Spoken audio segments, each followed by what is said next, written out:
Hello my loves! So, ako ulit, babalik. Hindi tayo gagawa ng travel video ngayon. And ang gagawin nating video ay What's in my bag? Yes guys, what's in my bag? Alam kong super late na to.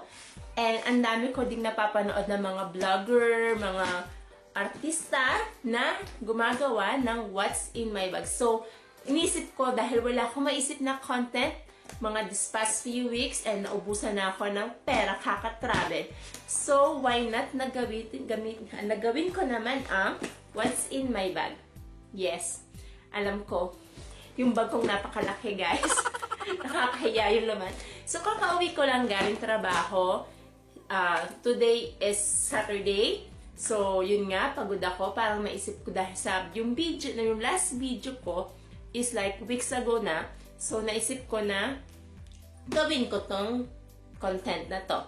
So, before anything else, bago ako mag-umpisa, please don't forget guys, kung bago ka lang sa channel ko, please don't forget to click the subscribe button and the ring notification bell. And then, don't forget to like as well and comment down below kung may mga suggestion pa kayo na gusto nyo gawin ko. So, before we start, 3, 2, 1.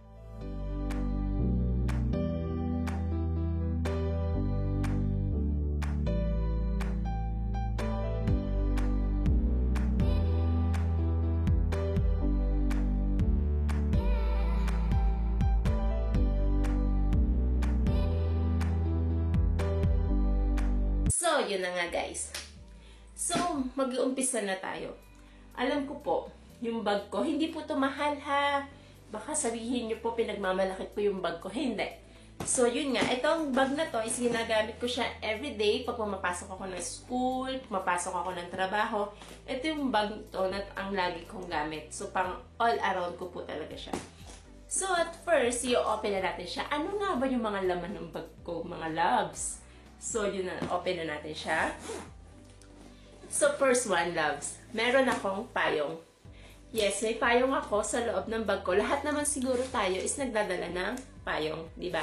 Lalo na yung mga weather namin this past few days is maulan. Sobrang maulan, hindi mo maintindihan. Maulan, maaraw, mahangin, o ewan. So, lagi ako may dalang payong. So, the next one is may makeup kit ako sa loob ng bag ko. Di ba?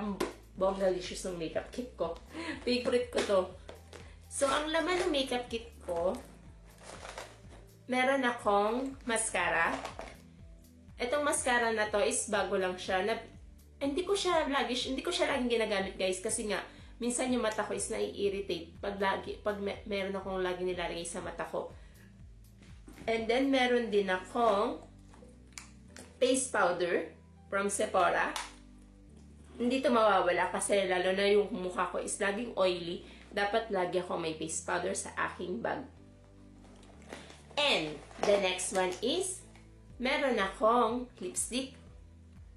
My loves, hindi lang isa ang lipstick ko sa loob ng aking makeup kit. Meron akong 4 na lipstick sa loob ng aking makeup kit. Yes, my loves. Meron akong 4 na lipstick sa loob ng aking makeup kit. Iba-ibang color siya.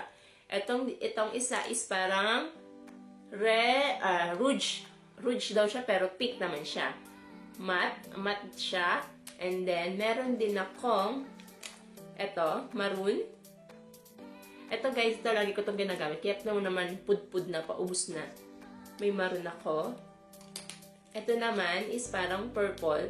Alam mo ewan ko, yung lipstick ko is nababagi. Yung mood ko sa araw na yun, yun yung lipstick ko. So, ito. Hindi lang 4 ang lipstick ko, may loves. Madami. And itong isang lipstick ko, pud-pud. Ayan siya. Red. O, diba? Wagi. And then, meron din akong eyeshadow. Ito siya, my loves. Bright Duo Eyeshadow from Kiko Milano. Ito siya. And then, meron din akong suklay. Yung suklay ko is foldable, my loves. Ganyan siya. Meron siyang ganyan, ganyan, ganyan. Kasi ayoko magdala ng malaking suklay. So, foldable lang yung aking suklay. And then, meron din akong ano ba to? One eternity later. Pangkilay. Pudpud na siya, my loves, di ba? Ayoko tong palitan kasi favorite ko to eh. Ito yung mga pangkilay ko. Meron din akong pang liquid eyeliner. So, yun. And then, ang last na laman ng makeup kit ko is wala nang laman. Ayan, diba? Naglaglagan na yung dumi ng bag ko. Diyos ko, nakakahiya. Ang last is meron akong panty liner sa aking bag. Lahat naman siguro ng babae may ganyang bitbit sa loob ng mga bag nila. So, the next one, my loves. Tapos na tayo sa aking first bag, sa aking makeup kit na nasa loob ng aking bag. And then, the next one is, eto na, my loves. Meron akong notebook sa aking bag. Ayun nga, meron akong notebook sa aking bag. Kasi itong notebook na to is dito ko sinusulat yung mga lesson ko from school. And then, dito ko din sinusulat yung working kung ilang oras ako pumasok sa trabaho. So, dual purpose tong notebook na to. And then, meron din akong charger. Yung charger kong pagkahaba-haba, my loves. Alam niyo ba? Alam niyo, pwede pambigte. O, yan siya. Yung napakahaba akong charger. O, diba? Kasi minsan, ang hilig ko kasi gumamit ng phone while charging. Alam niyo yan. Meron din akong hand cream. Dahil sa malamig ngayon, dahil sa nag-uumpisa na yung winter dito sa amin, is laging dry yung kamay ko. Hindi ako pwedeng mawala ng hand cream. Ito siya. And then, meron din akong yung wallet ko. Ganito lang kalit, my loves, yung wallet ko. So, yan siya. So, ang wallet ko, ang laman niya is, ano siya? Resibo. Naglaglagan na sila, my God. Oh, wait no! lang, naglaglagan na yung mga resibo ko. Okay. Ayan siya, my loves. Hindi ako nawawalan ng resibo sa loob ng aking bag. Dahil, kada bili ko, salpak. And then, meron din akong cards. So, syempre, hindi ko na ipapakita yung pangalan ng yung cards ko. Yung bank card, yung ganyan. And then, meron din akong fidelity card ng isang shop. And then, meron din akong ID. Hindi ko na ipapakita Paris ID. Yan siya. Hindi ko na ipapakita yung name and then yung address. Dahil baka malaman niyo yung address ko. And then, ang laman ng aking loob ng bag is puro coins. Yes, my loves, puro coins lang. Dahil hindi ako nagdadala ng cash. Dahil nga, card lang yung ginagamit ko. Dahil nag-iingat din ako. Dahil sa malapit na yung Christmas season, ang dami-dami ng mandurukot. Yes, mandurukot. Meron ding mandurukot dito, mga my loves. Kahit sa ang bansa naman talaga, nagkalat sila. And then, meron akong pabango sa loob ng aking bag. Yes. Bit-bit ko itong gantong kalaking pabango sa loob ng aking bag. Kahit yung mga kaibigan ko, nagtataka sila, bakit may bit-bit akong malaking pabango? Pinaliligo ko daw ba? Sabi ko, hindi, kasi mahilig lang talaga ako magbit-bit ng pabango.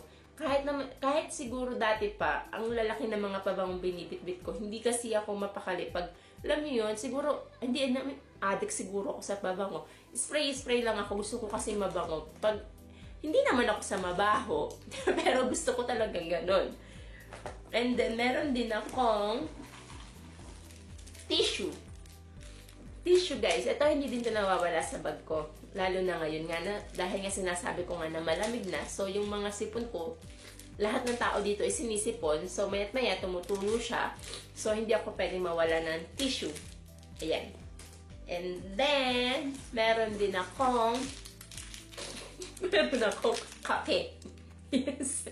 May kape ako. Ito, kape na to, is hindi din mawawala sa loob ng aking bag. Lagi akong may kape sa loob ng aking bag. Dahil siguro, caffeine addict ako. Yun nga, caffeine addict ako. Gusto ko lagi ako nagkakape dahil antukin ako, ganyan. Gusto ko yung energy ko. Pero sabi ng doktor ko, is iwasan ko ng masyadong uminom ng kape dahil hindi healthy. Yun nga, meron din akong another notebook. Yung notebook ko na sira-sira na. Ito naman is, pag may mga, kunyari may mga naisip lang ako na gagawin, ganun. Dito ko naman siya sinusulat. Pero yun nga, dahil nakita nyo sira-sira na siya. Binigay lang din to ng employer ko. Yun nga. Pero, dyan lang siya sa loob ng bag ko. Meron din akong free sample ng pabango from Sephora. Dahil yun nga, bumili ako ng pabango and then binigyan nila ako ng free sample. Ganito lang siya kaliit. And you know guys, itong pabango na to is napakabango. Ang name niya is Narciso Rodriguez. Napakabango nito. For her. Narciso Rodriguez for her. Yun nga.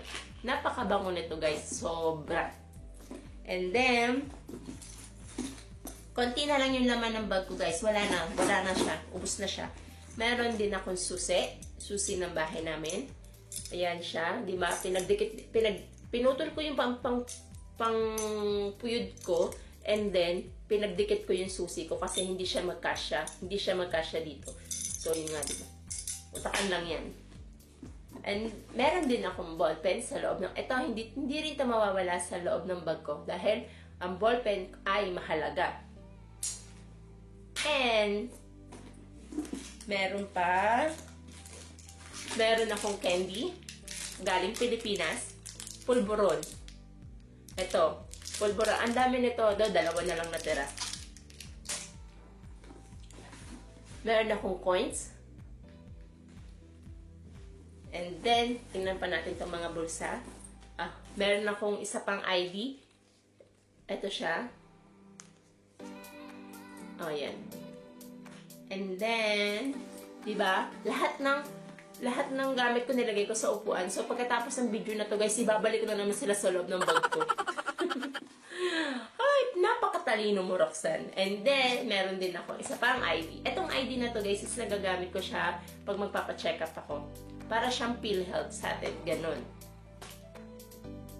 And then, meron akong another coins. Kalat-kalat yung pera ko sa loob ng bag. Promise. May pamuyod. Ayan siya guys. May pamuyod ako. And then, ano pa ba? Coins. Another coins. Hindi ako talaga nawawalan ng coins sa loob ng bag ko. Ewan ko kasi yun nga sabi din nila is parang huwag mong tatanggalan ng coins yung loob ng bag mo or huwag ka mawawalan ng coins sa loob ng wallet mo kasi nga pampaswerte daw. So, hindi naman mas namang maniwala sa ganun. So, yun nga, yun yung ginagawa ko. And then, meron akong card, yung care card ng bag ko. Yan, guys. Yun lang, lagi ko siyang bitbit. Ewan ko, hindi ko na siya tinanggal sa loob ng bag ko simula na binili ko siya. And, that's it, guys. Wala na. No more. Wala na laman yung bag natin. So, yun, guys. Yun lang yung laman ng aking bag. Kung mapapansin nyo, makalat siya ng konti. Pero, carryables lang kasi bag ko naman yan.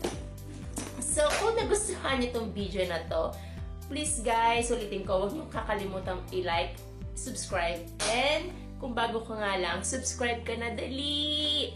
So, yun guys, maraming salamat sa panonood ng aking video, and kung meron kayong mga suggestion, comment lang kayo sa baba, and huwag kayong mag-alala, magbabasa ko yan. And thank you guys! I love you all my loves! Bye! See you on my next vlog!